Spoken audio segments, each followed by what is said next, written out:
You are now rocking with the hostess with the most. This is your girl, the natural hair gamer, Junae Benne, and I'm here with Madiba, the original creator of Aurion. That's me. So this is your first time at PAX? Yeah. And your first time also outside of Africa. Just in like period. Yes, this is the first time I get out of the continent, but I was in Rwanda, so just the first time in Cameroon. And yeah, it's really exciting to see all the gaming community. You know, geeks in Cameroon, we are pretty alone. There is not a lot of geeks, so this is the most massive geek rassemblement I've seen of my life. So people are really crazy there, and this is good. This is good. They are nice too. Okay, so tell us about your game. That's been like featured everywhere, pretty much. Like you're kind of already famous. If you didn't know, like your game is definitely circulating the internet. So. Yeah, it was before the release. We hope we'll have the same coverage after the release now, but it's on the good way. And also we will confirm the potential that we've shown until now. In fact, Aurion is the first African fantasy RPG ever done. It's talk about the path to become a leader, in fact, and also ask questions about the purpose of mankind. Why are we there on Earth? Because we can change, search, make war, everything. Why are we there? We know why there is bike, we know why there is chocolate, but we don't know why the human race exists. That's maybe one of our biggest problems. And we take this as a real basis of our scenario.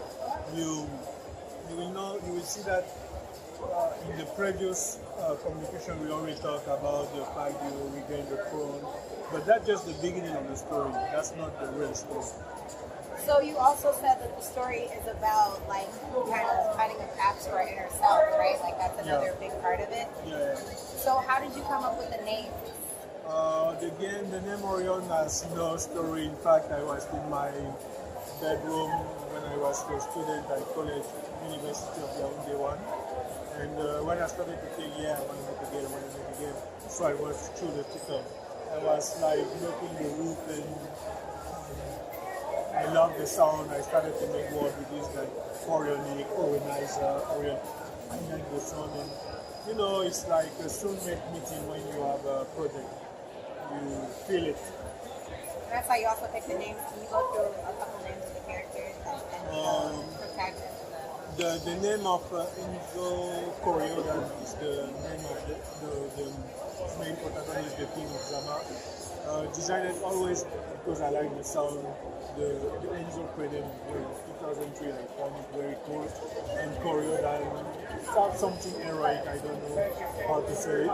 And the girl, Erin Coriolan, I wanted them to. In the first version in 2003, she was pretty classic. She was some chosen one you have to say. But when we rewrite the story 10 years after, I said, no, enough of this weak woman thing, you have to say. We really want her to be there at the beginning.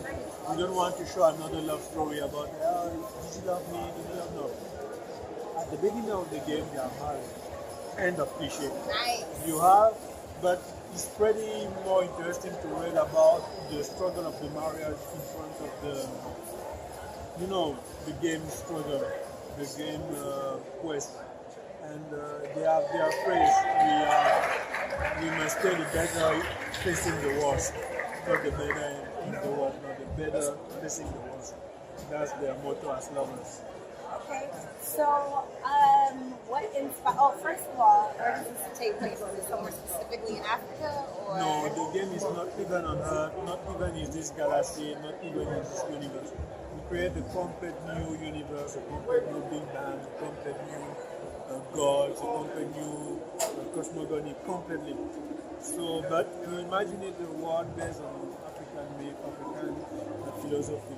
So, for example, you will not have iPad or science fiction thing in the game. You will have extended artisanal crafting. That's the idea. In Africa, we don't have technology with, but we have a lot of crafting. And we imagine if we had 10,000 years more to do that. We will not maybe have the high part, but we will have holographic, kind of. Somebody just listened to me and I said we just have to go that way. Okay, so I totally lost my train of thought just now. This is a really cool game. Oh, that's right. What inspired your entire game? Like the whole feel of it? The style, like would you specifically say it's like strategy, RPG, action? What genre would you categorize your game? That's something very hard to say. Even our publisher often says, what guys are you trying to do? It's not an action game, it's not a pure turn battle. What do you try to do? In fact, we are cosmopolitan gamers, so we create a game with a lot of everything. Not small games, but a lot of everything. But I keep saying it's an action RPG with an exploration phase. I feel a little better about that. A deep scenario, and you have this combat phase, very dynamic, real time. We wanted the player to play and not to be able to think of something else. You cannot play Aurion and think of something else. The idea was to bring you in the gaming zone where you forget about your problem, you forget about you are in the game only. So, is there any specific game that inspired, or like what you not really based off of, where you're like, Yes. oh, okay. Yes. Which game inspired? I am pretty common geek, Final Fantasy 7 at least, Mass Effect list, and also the Tales of series and the Breath of Fire series. I enjoyed it a lot when I was young, still young. I'm not old. So you said you had a pretty good press day today. So like what happened today that made it even better than yesterday? This is day 2 that we're in PAX, and I think day 1's a little rough for everybody, to be honest. Like you said, day 2 you're really proud of some people, some good things happened. Yeah, our publisher make some meeting with the press, and they were there this time because yesterday they were too busy to go to the stars. The stars of the show. And also, we designed the stand to be a little bit more sexy with the movies of the game. And I think people were like, yesterday. Okay. So, what was the hardest part about the game? Deliver it. But, when I wrote the book of game making, the title will be World Breakers, because each part was a world. When you say to your investor, yeah, I'm African, I want to make games. Okay, what is the brand of your marijuana? How do you take? It's hard, but then you have to break this wall, get the funds, get the team, you have to break a wall. You have to make dream, because in our country the elders don't teach us how to dream. They teach us to not try everything, to have fear, to get. We are stuck in the fear of the lose. We don't want to win. Always I don't want to lose. I don't want to win. So we have this revolution in our mind and say that we're there to do something. It's too great that each young in Africa and in our country we will see you, we see us, we say, if this guy made it, we can do everything too. And we have the green light wall, we break it, we have the Kickstarter wall, we break it, we have the deliver wall, we break it, and now we have the sales wall. We will break it again.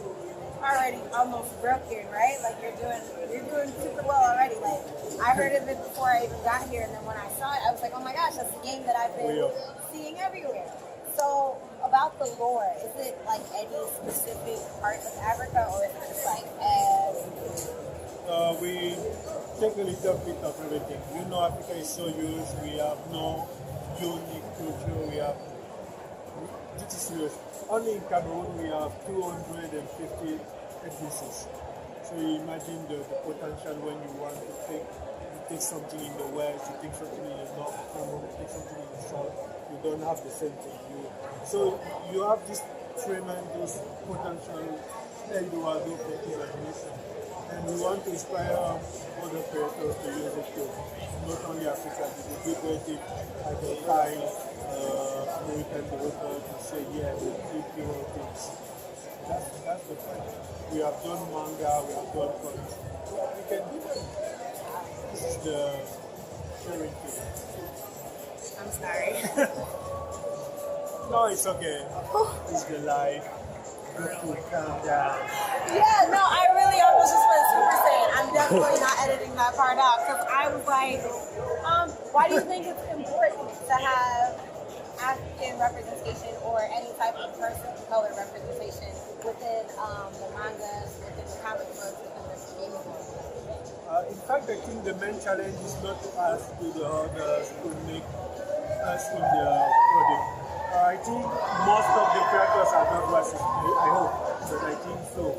You think they just see? Sorry to interrupt you. You think they just they kind of just put in what they see, Yes, and they don't see a lot of us, so they don't put us in there.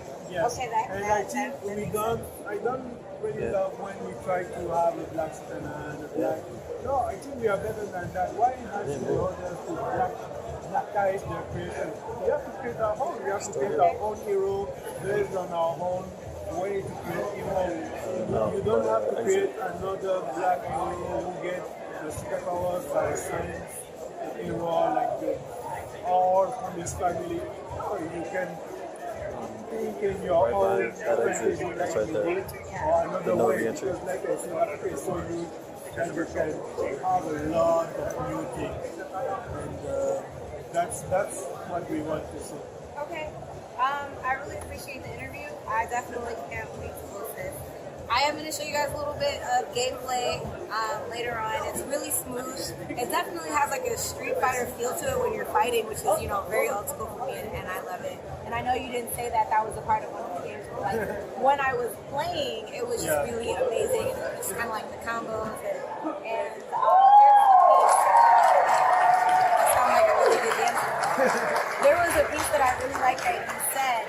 There was the wall jumping portion, and you're like, it's not a wall jumping thing, it's a pathfinding thing, which I think really internalizes also the game itself and like life itself.